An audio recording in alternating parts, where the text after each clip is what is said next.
Shalom, salam damai saudara-saudari terkasih dalam Kristus. Kita bertemu lagi dalam renungan sentapan firman Tuhan.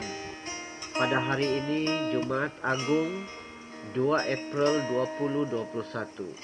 Bacaan Injil daripada Injil Yohanes bab 18 ayat 1 hingga bab 19 ayat 42. Mari bersama mendengarkannya. Seusai perjamuan Paskah, keluarlah Yesus dari ruang perjamuan bersama-sama dengan murid-muridnya, dan mereka pergi ke seberang sungai Kidron. Di situ ada suatu taman. Yesus masuk ke taman itu bersama-sama dengan murid-muridnya. Yudas yang mengkhianati Yesus tahu juga tempat itu, karena Yesus sering berkumpul di situ dengan murid-muridnya. Maka datanglah juga Yudas ke situ bersama sepasukan prajurit dan penjaga-penjaga bait Allah yang disuruh oleh imam-imam kepala dan orang-orang Farisi. Mereka datang lengkap dengan lentara, sulu dan senjata. Yesus tahu semua yang akan menimpa dirinya. Maka ia maju ke depan dan berkata kepada mereka, "Siapakah yang kamu cari?" Jawab mereka, "Yesus dari Nazaret." Kata Yesus kepada mereka, "Akulah dia."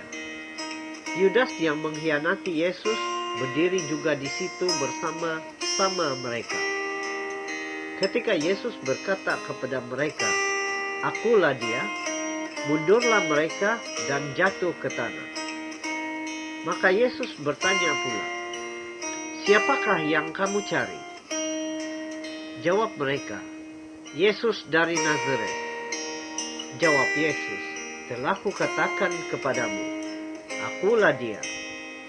Jika aku yang kamu cari, biarkanlah mereka ini pergi." Demikian terjadi supaya genaplah firman yang telah dikatakannya, "Dari mereka yang engkau serahkan kepadaku, tidak seorang pun yang kubiarkan hilang." Lalu Simon Petrus yang membawa pedang menghunus pedang itu dan meletakkannya kepada hamba Imam Agung dan memutuskan telinga kanannya. Nama hamba itu Malkus. Kata Yesus kepada Petrus, "Sarungkanlah pedangmu itu. Bukankah aku harus minum cawan yang diberikan Bapakku?" Maka para prajurit serta perwiranya dan penjaga-penjaga yang disuruh orang Yahudi itu menangkap Yesus dan membelenggu dia. Lalu mereka membawa Yesus mula-mula kepada Hanas, karena Hanas adalah mertua Kayafas, yang pada tahun itu menjadi imam agung. Dan Kayafaslah yang telah menasihatkan kepada orang-orang Yahudi adalah lebih berguna jika satu orang mati untuk seluruh bangsa. Simon Petrus dan seorang murid lain mengikuti Yesus.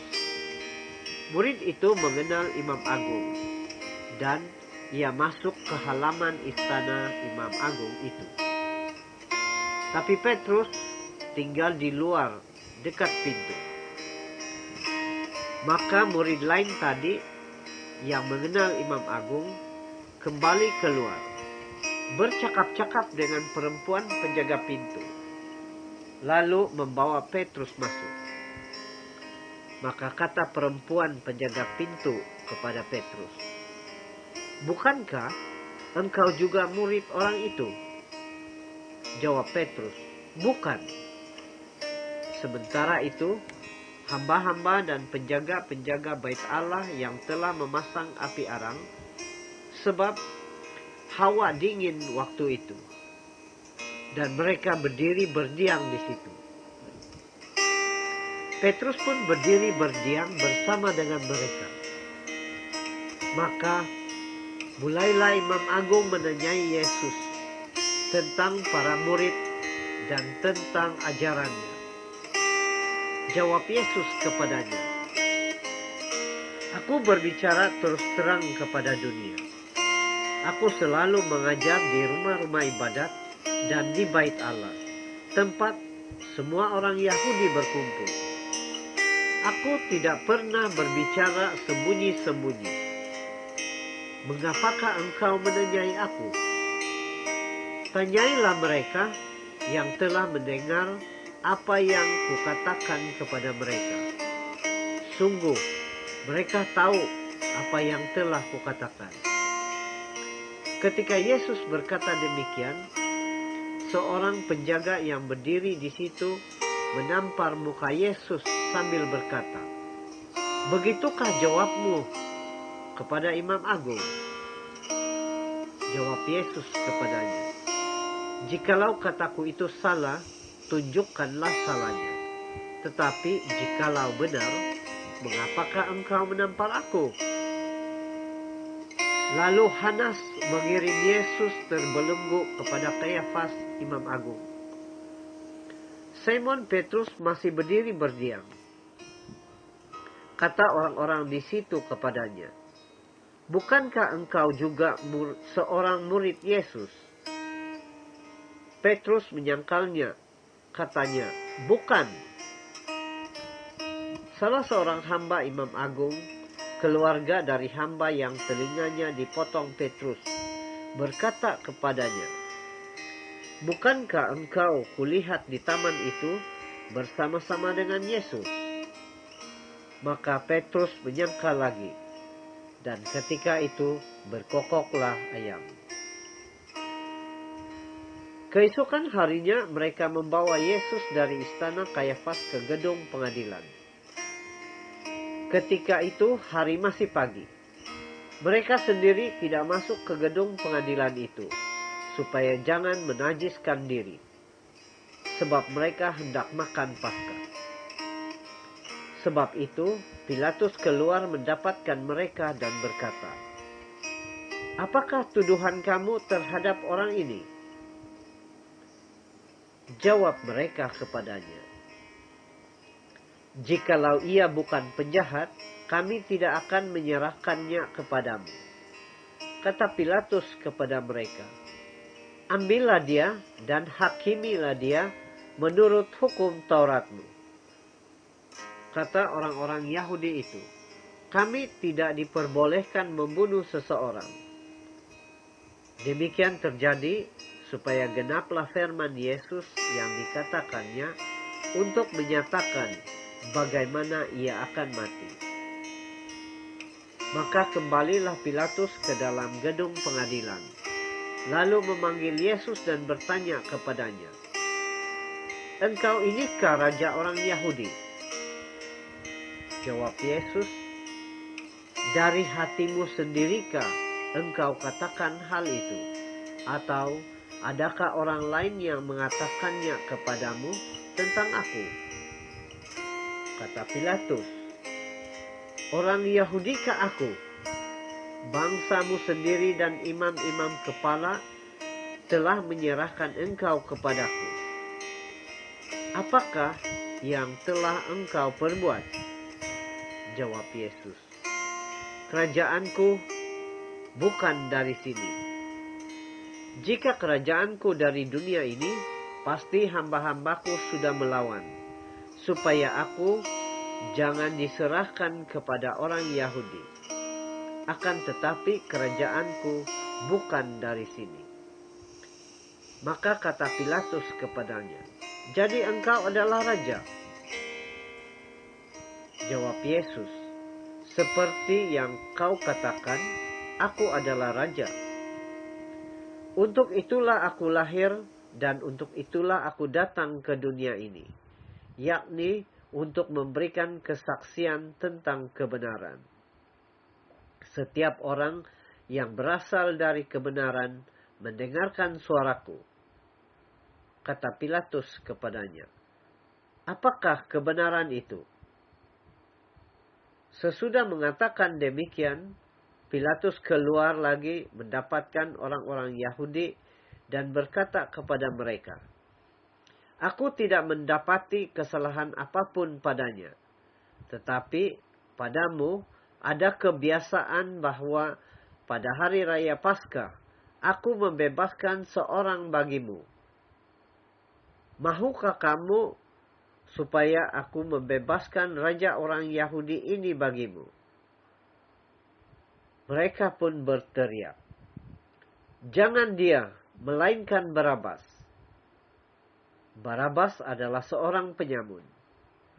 Lalu Pilatus mengambil Yesus dan menyuruh orang menyasa dia.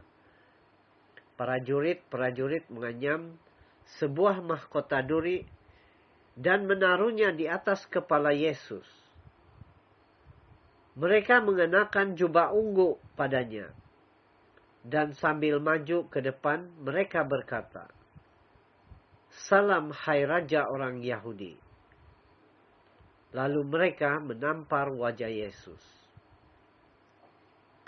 Pilatus keluar lagi dan berkata kepada orang-orang Yahudi, "Lihatlah, aku membawa dia keluar kepadamu, supaya kamu tahu bahwa aku tidak mendapati kesalahan apapun padanya." Lalu Yesus keluar bermahkota duri dan berjubah ungu. Maka kata Pilatus kepada mereka, "Lihatlah manusia ini." Ketika para imam kepala dan penjaga-penjaga itu melihat Yesus, berteriaklah mereka, "Salibkan dia, salibkan dia." Kata Pilatus kepada mereka, "Ambil saja sendiri dan salibkanlah dia, sebab aku tidak mendapati kesalahan apapun padanya." Jawab orang-orang Yahudi itu kepadanya, "Kami mempunyai hukum, dan menurut hukum itu ia harus mati, sebab ia menganggap dirinya sebagai anak Allah." Ketika Pilatus mendengar perkataan itu, bertambah takutlah ia. Lalu ia masuk ke dalam gedung pengadilan dan berkata kepada Yesus, "Dari manakah asalmu?" Tapi Yesus tidak memberi jawab kepadanya. Maka kata Pilatus, "Tidakkah engkau mau berbicara dengan aku? Tidakkah engkau tahu bahwa aku berkuasa untuk membebaskan engkau, dan berkuasa juga untuk menyalibkan engkau?" Yesus menjawab, "Engkau tidak mempunyai kuasa apapun terhadap aku, jikalau kuasa itu tidak diberikan dari atas. Sebab itu dia yang menyerahkan aku kepadamu lebih besar dosanya." Sejak itu Pilatus berusaha untuk membebaskan Yesus. Tetapi orang-orang Yahudi berteriak, "Jika engkau membebaskan dia, engkau bukan sahabat Kaisar. Setiap orang yang menganggap dirinya raja melawan Kaisar." Ketika mendengar perkataan itu, Pilatus menyuruh Yesus keluar. Lalu ia duduk di kursi pengadilan di tempat yang bernama Litosrostos, dalam bahasa Ibrani Gabata. Hari itu ialah hari persiapan Paskah, kira-kira jam 12. Kata Pilatus kepada orang Yahudi itu, "Inilah rajamu." Maka berteriaklah mereka, "Enyahkan dia, enyahkan dia, salibkan dia." Kata Pilatus kepada mereka, "Haruskah aku menyalibkan rajamu?" Jawab imam-imam kepala, "Kami tidak mempunyai raja selain Kaisar." Akhirnya Pilatus menyerahkan Yesus kepada mereka untuk disalibkan, dan mereka menerima Yesus. Sambil memikul salibnya, Yesus dibawa keluar kota ke tempat yang bernama Tengkorak, dalam bahasa Ibrani Golgota. Di situ Yesus disalibkan dan bersama-sama dengan dia disalibkan juga 2 orang lain, sebelah menyebelah, Yesus di tengah-tengah. Pilatus menyuruh memasang juga tulisan di atas kayu salib itu, bunyinya, Yesus orang Nazaret, Raja orang Yahudi. Banyak orang Yahudi membaca tulisan itu, sebab tempat Yesus disalibkan itu letaknya dekat kota, dan kata-kata itu ditulis dalam bahasa Ibrani, Latin, dan Yunani. Maka kata imam-imam kepala kepada Pilatus, "Jangan engkau menulis Raja orang Yahudi." Tetapi ia mengatakan, "Aku adalah Raja orang Yahudi." Jawab Pilatus, "Apa yang kutulis tetap tertulis." Sesudah prajurit-prajurit itu menyalibkan Yesus, mereka mengambil pakaian Yesus lalu membaginya menjadi 4 bagian. Masing-masing prajurit 1 bagian. Jubah Yesus pun mereka ambil, tetapi jubah itu tidak berjahit dari atas ke bawah, merupakan satu tenunan utuh. Karena itu mereka berkata seorang kepada yang lain, "Janganlah kita membagi jubah ini menjadi beberapa potong, tetapi baiklah kita membuang undi untuk menentukan siapa yang akan mendapatnya." Demikianlah terjadi supaya genaplah yang ada tertulis dalam kitab suci, "Mereka membagi-bagi pakaianku di antara mereka, dan membuang undi atas jubahku." Hal itu telah dilakukan oleh prajurit-prajurit itu. Dekat salib Yesus berdirilah ibu Yesus dan saudara ibunya, Maria, istri Klopas, dan Maria Magdalena. Ketika Yesus melihat ibunya dan murid yang ia kasihi di sampingnya, berkatalah ia kepada ibunya, "Ibu, ini anakmu." Dan kemudian katanya kepada murid itu, "Inilah ibumu." Dan sejak saat itu murid itu menerima Maria dalam rumahnya. Sesudah itu, karena Yesus tahu bahwa segala sesuatu telah selesai, berkatalah ia, supaya genaplah yang ada tertulis dalam kitab suci, "Aku haus."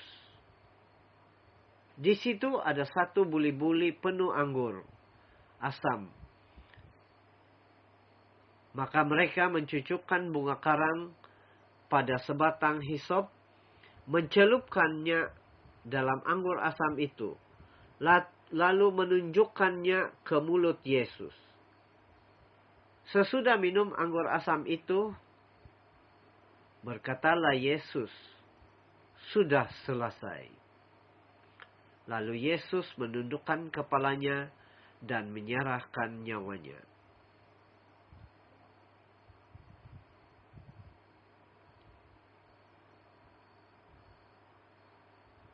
Karena hari itu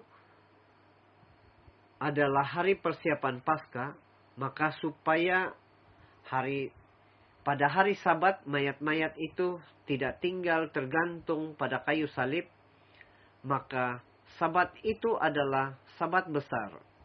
Maka datanglah orang-orang Yahudi kepada Pilatus dan meminta kepadanya supaya kaki orang-orang itu dipatahkan dan mayat-mayatnya diturunkan. Maka datanglah prajurit-prajurit lalu mematahkan kaki orang-orang yang pertama dan kaki orang lain yang disalibkan bersama dengan Yesus. Tetapi ketika mereka sampai kepada Yesus dan melihat bahwa ia telah mati, mereka tidak mematahkan kakinya. Tetapi seorang dari antara para jurid itu menikam lambung Yesus dengan tombak, dan segera mengalirlah darah serta air keluar.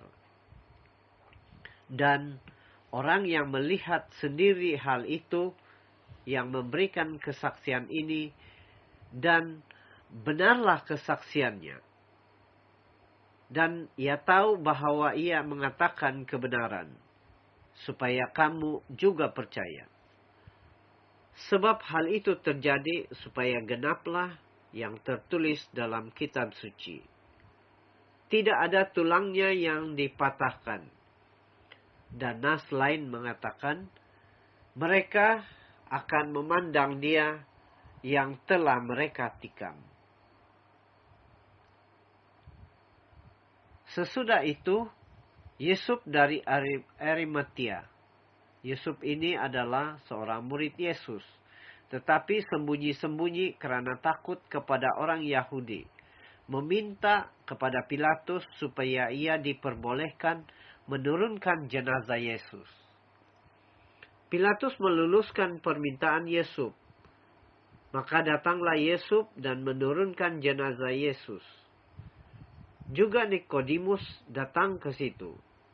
Dia adalah yang dahulu datang malam-malam kepada Yesus. Ia membawa campuran minyak mur dan minyak gaharu, kira-kira 50 kati beratnya. Mereka mengambil jenazah Yesus, mengapaninya dengan kain kapan, dan membubuhnya dengan rempah-rempah menurut adat pemakaman orang Yahudi. Dekat tempat Yesus disalibkan ada sebuah taman, dan dalam taman itu ada suatu kubur baru yang di dalamnya belum pernah dimakamkan seseorang. Karena hari itu hari persiapan orang-orang Yahudi, sedang kubur itu tidak jauh letaknya. Mereka meletakkan jenazah Yesus di situ.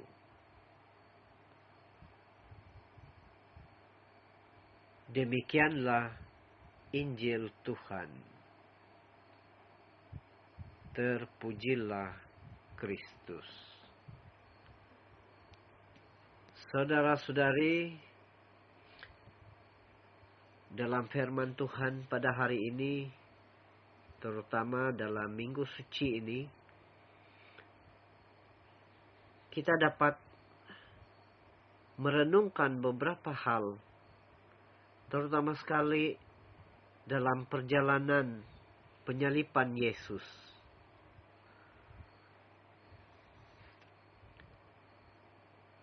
Yesus sentiasa berdoa dan juga sentiasa berusaha melindungi para pengikutnya. Seperti yang diungkapkan, dari mereka yang engkau serahkan kepadaku, tidak seorang pun kubiarkan binasa. Saudara-saudari, teladan kerendahan diri daripada Yesus, walaupun dia menerima caci maki, tetapi dia tidak membalas apa-apa, malah dia memberikan kata-kata pengampunan terhadap penderitaan, pengkhianatan, dan penyangkalan. Sama sekali Yesus tidak menyalahkan sesiapa. Tidak juga kepada Judas, dan juga kepada Petrus yang menyangkalnya 3 kali. Begitu juga kepada kita dalam setiap perbuatan kita. Saudara dan saudari, dalam hal mengikuti Yesus, kita sekalian pun harus sanggup memikul salib. bersedia menerima caci maki, sanggup menderita karena mau mempertahankan iman kita akan Kristus. Semua hal ini telah dilakukan oleh Yesus supaya dapat diteladani oleh kita yang mengimaninya. Saudara-saudari, penyerahan diri Yesus kepada Allah Bapa dalam melaksanakan rencana penyelamatan umat manusia supaya kita dapat mengambil bagian dalam rencana penyelamatan itu. Karena kita semua adalah pengikut Kristus, supaya kita dapat masuk ke dalam rumah Bapa melalui rentangan tangan Yesus yang disalibkan.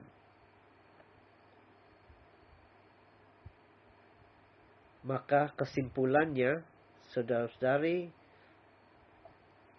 semua yang telah dilakukan Yesus merupakan gambaran beriman sebenar dan seharusnya menjadi role model bagi kita dalam mengikuti Yesus, memikul salib, menyangkal diri kita. Semoga dalam perayaan Jumat Agung mengenangkan sengsara Yesus ini, kita sekalian dikuatkan cinta kita akan Yesus Kristus, sehingga cara hidup kita semakin meneladani Dia, karena Dia adalah penyelamat kita. Semoga Tuhan memberkati kita sekalian. Dalam nama Bapa dan Putra dan Roh Kudus. Amin.